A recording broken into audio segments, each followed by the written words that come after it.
بسم اللہ الرحمن الرحیم الصلاۃ والسلام علیک یا سیدی یا رسول اللہ وعلی علیک و اصحابک یا نور اللہ جزا اللہ عنا محمد صلی اللہ علیہ وسلم ما هو اہلہ۔ ایک بہن کا مشاہدہ ہے اور یہ مجھ سے بہت عرصے سے رابطے میں ہیں اور یہ اکثر جو ہے اپنے مشاہدات شیئر کرتی رہتی ہیں اور یہ درود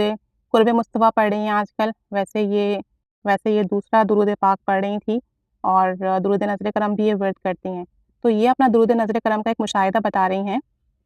کہ ان کا چھوٹا بیبی ہے اور وہ تقریباً 1.5 سال کا ہے۔ تو یہ کہتی ہیں کہ ایسا ہوا کہ میں عشاء کی نماز پڑھ رہی تھی، وطر پڑھ رہی تھی، تو میرا بیٹا میرے پاس آیا اور زور زور سے رونے لگا۔ کہتی ہیں کہ وہ اپنے دادا کے پاس کھیل رہا تھا اور کھیلتے کھیلتے آیا اور رونے لگا اور وہ بار بار اپنی ٹانگ کو پکڑ رہا تھا، خاص کر پنڈلی کے سائڈ کو پکڑ رہا تھا، یعنی جو کاف کا ایریا ہے اس کو بار بار ٹچ کر رہا تھا اور بہت زور زور سے رو رہا تھا۔ کہنے لگی مجھے فیل ہوا کہ یا تو یہ گر گیا ہے، اسے چوٹ لگ گئی ہے یا اسے شدید درد ہو رہا ہے، کیونکہ وہ ابھی 1.5 سال کا ہے تو بہت زیادہ بول نہیں سکتا، صحیح سے بتا نہیں سکتا، تو وہ اس طریقے سے اپنی تکلیف ایکسپریس کر رہا تھا۔ کہتی ہیں کہ خیر میں نے درود قرب مصطفیٰ 3 دفعہ پڑھا، درمیان میں 1 دفعہ سورہ فاتحہ اور 3 دفعہ سورہ اخلاص پڑھی بسم اللہ کے ساتھ۔ درود قرب مصطفیٰ دوبارہ پڑھ کر اس کے پیر پر دم کیا۔ کہتی ہیں کہ میرا وضو نہیں تھا لیکن پھر بھی میں پڑھتی رہی اور نبی کریم صلی اللہ علیہ وآلہ وسلم کے صدقے سے اپنے بیٹے کے لیے شفا مانگتی رہی۔ کہتی ہیں کہ تھوڑی دیر بعد وہ رونا بند ہو گیا اور وہ سو گیا۔ کہتی ہیں کہ اب وہ سو گیا، سونے کے بعد دوبارہ تھوڑی دیر بعد اس کی آنکھ کھلی اور اب کی بار اس نے بہت زور زور سے رونا شروع کر دیا، بہت زیادہ۔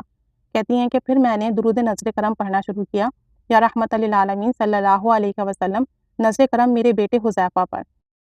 نظر کرم میرے بیٹے حذیفہ کی ٹانگ پر۔ تو کہتی ہیں کہ میں مستقل یہ درود شریف پڑھتی رہی، اس کی ٹانگ پر دم کرتی رہی اور پھر میں نے کہا کہ یا رسول اللہ صلی اللہ علیہ وسلم، مجھے پتہ ہے میں گنہگار ہوں، ٹی وی بھی دیکھتی ہوں، ڈرامے بھی دیکھتی ہوں، شاید میرے پڑھنے میں کوئی کمی ہے، لیکن یہ تو بچہ ہے نا، اور آپ تو بچوں سے بہت پیار کرتے ہیں، بچوں سے شفقت فرماتے ہیں، یہ تو چھوٹا سا ہے، اس کا تو کوئی قصور بھی نہیں، تو آپ درود پاک کے صدقے سے اس پر نظر کرم کر دیجئے، آپ ضرور اس پر نظر کرم کیجئے گا۔ کہتی ہیں میں یہی درود شریف پڑھتی رہی اور پڑھتے پڑھتے ایسے ہی دعا بھی کرتی رہی۔ کہتے ہیں کہ میرا بیٹا پھر جو سویا تو اس کے بعد الحمدللہ فجر کے وقت تک وہ نہیں اٹھا،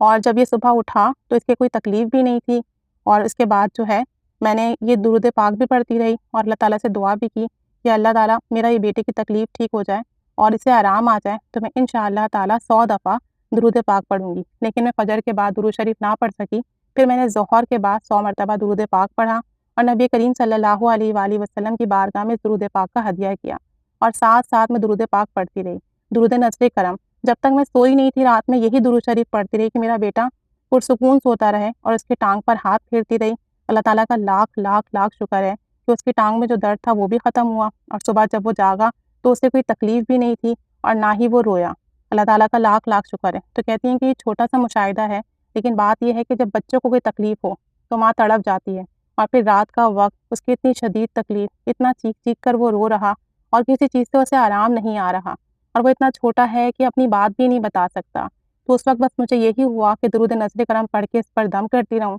اور نبی کریم صلی اللہ علیہ وسلم سے درخواست کرتی رہوں کہ اس پر نظر کرم کریں، کہ یہ چھوٹا ہے، میں گنہگار ہوں، اگر میرے پڑھنے میں کوئی تاثیر نہیں ہے اور کمی ہے تو اس میں میرا قصور ہے، میرے بیٹے کا قصور نہیں۔ اور کہتی ہیں کہ اس دعا کی برکت سے، درود نظر کرم کی برکت سے میرے بیٹے کی تکلیف ٹھیک ہوئی، وہ پرسکون نیند سویا اور صبح اٹھا تو اسے کوئی تکلیف بھی نہیں تھی۔ پھر میں نے 100 دفعہ درود پاک پڑھ کر نبی کریم صلی اللہ علیہ وآلہ وسلم کی بارگاہ میں ہدیہ کیا، اور الحمدللہ میرا بیٹا بالکل ٹھیک ہے، اور الحمدللہ اس درود پاک کی برکت سے جو بھی حاجات ہوتی ہے وہ پوری ہوتی ہے۔ تو اللہ تعالیٰ سب پر رحمت کی نگاہ فرمائے، سب کو کامل یقین عطا فرمائے، اور اللہ تعالیٰ ایسا کرم کر دے کہ ہم سب کو نبی کریم صلی اللہ علیہ وآلہ وسلم کی نظر کرم نصیب ہو جائے۔ آمین بجاہ النبی آمین صلی اللہ علیہ محمد صلی اللہ علیہ وآلہ وسلم۔